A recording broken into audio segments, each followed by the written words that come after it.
नमस्कार। हेलो दोस्तों, मैं आपको नमस्कार। मैं डॉक्टर डॉक्टर डीसी बागरी और और 6 के मैं बारे में बताऊंगा। एक सर्दी आयुर्वेदिक जुकाम, दवाई खांसी, गले के में बारे में खराश जानकारी दूंगा। और डॉक्टर रेकविक बुखार, बदन R6 दर्द, के बारे संक्रमण में इन्फ्लुएंजा आदि ड्रॉप्स है चीज़ों में और ये प्रयोग होने है वाली बेस्ट दवा सर्दी है। जुकाम, तुलसी के गुण बुखार, मेडिसिन है गले और में बहुत ही खराश, कारगर है। इन्फेक्शन इसका आदि रिजल्ट चीज़ों बहुत में अच्छा है। इसका कई प्रयोग किया पेशेंटों पे जाता इसका है। प्रयोग किया गया तो और इसमें ये कौन कौन रिजल्ट सी माने। दवाई मूल तत्व मिलाए गए हैं उसके सिक्स बारे है, में हम नज़ला हो चर्चा गया, बुखार, सर करेंगे, जान दर्द, लेते हैं। चुभने वाला तो दर्द, इसमें सिर में मूल दर्द तत्व के लिए, ब्रायोनिया पैरों में D4 मिलाया जलन, गया है, उंगलियों में जलन, कैम्फोरा सिर दर्द, D3 मिलाया गया है, ये आदि बीमारियों कास्टिकम में इसका हैनम प्रयोग किया जाता है। D6 मिलाया गया है, तो शुरू करते हैं दोस्तों। और बैक्टीसिया इसमें D4 मिलाया किस गया है, प्रकार से इसमें कौन-कौन सी दवा यूपेटोरियम मिलाई गई है परफोल और D3 मिलाया गया है, ये फेरम पॉस इसके लक्षण 8 क्या-क्या है वह भी D8 सुनिए। मिलाया गया है, और किस टाइम पर जेलसिमियम इसको लेना है, D6 कब मिलाया लेना गया है है, और इसका साइड इफ़ेक्ट क्या है, यूकेलिप्टस वो पूरी D3 मिलाया जानकारी मैं गया है, आपको बताऊँगा इस वीडियो सेबाडिल्ला के माध्यम से। D6 मिलाया गया है,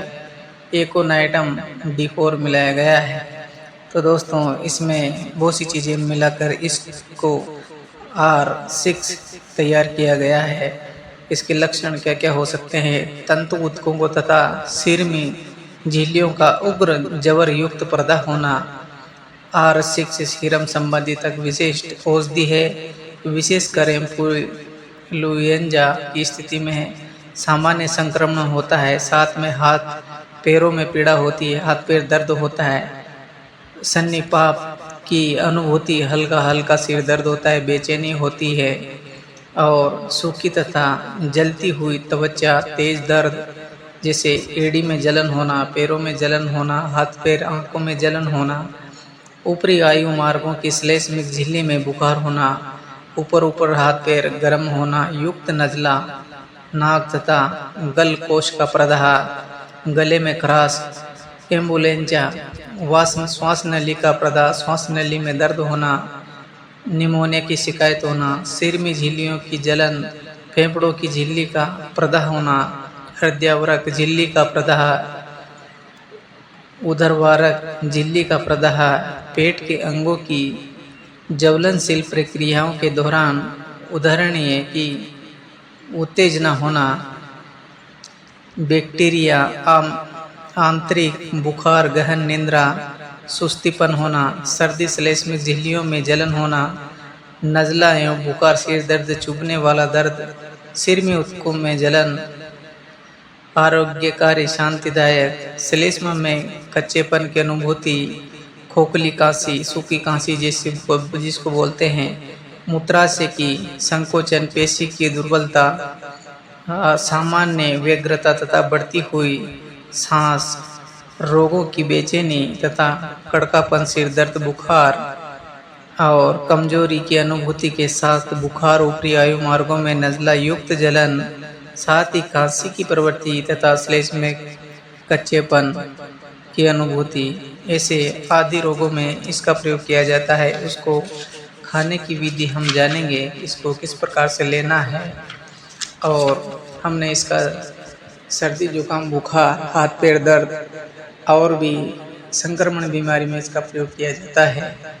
तो दोस्तों, फोरमफास 20 में मिलाया गया है, जिसका प्रयोग बुखार तथा जलन की औषधि, धीमी नाड़ी, सिर की ओर रक्त का अधिक बहाव, ऊपरी श्वास मार्गों में प्रदाह तथा श्वास नलियों व फेफड़ों के प्रदाह में प्रभावशाली होती है। ठंड लगने के बाद बुखार आना, साथ में शुष्क रक्तिम त्वचा, बेचैनी होना,